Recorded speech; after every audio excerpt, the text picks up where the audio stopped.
Hi, Nick Esposito here with the Esposito Strength Club. We're going to be going over our Phase 4 progression for our Turkish Get Ups. So in the first 3 video series, we started from the initial setup all the way to the quarter get up or to your forearm, then into the hand, then bridge, then into your basically standing up position on the Turkish Get Up series. So now as we go through the video, we'll kind of put it all together. So there's Phase 1.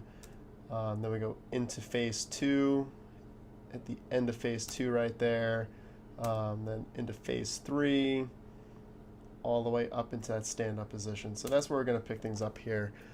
So really on Phase 4, when some people term it a get down or just a reverse get up.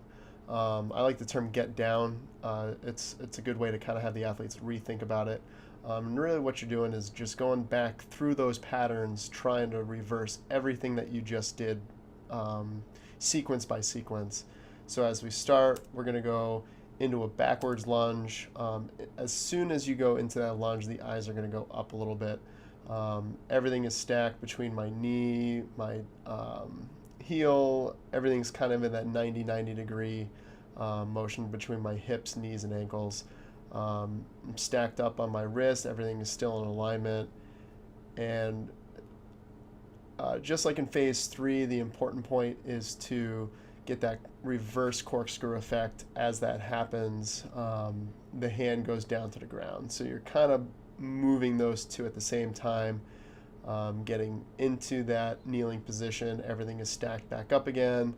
And as you drive off of your heel to enter that bridge right there, everything is back in alignment between your wrist, elbow, shoulder, all the way down through the hand into the ground.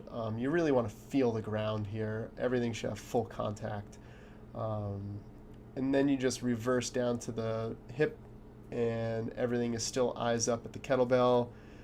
And here's the key too on the way down is a lot of kids will just kind of motor through specifically this point of the Turkish get up or the get down. They tend to go really fast, and one thing that could happen as you enter that position is that weight is coming down as well with you. So gravity is working against you with that. So if you do go a little too quick, all of a sudden you can lose control over that weight, especially if you're using a heavier weight as you get more apt with the Turkish get up movement. So as you get back into this initial phase here, everything is in alignment between the kettlebell all the way down to my hip, and I'm just going to hit play here, down to the ground, all the way down back to the floor. And I like having the athletes return back to that roll position.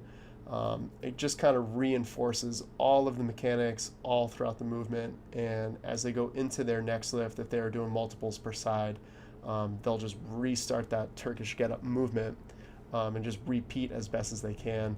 Obviously, you as the coach constantly walk around, constantly be looking for those checkpoints or cues to make sure everything is in alignment. Always be coaching. And thanks for following the series.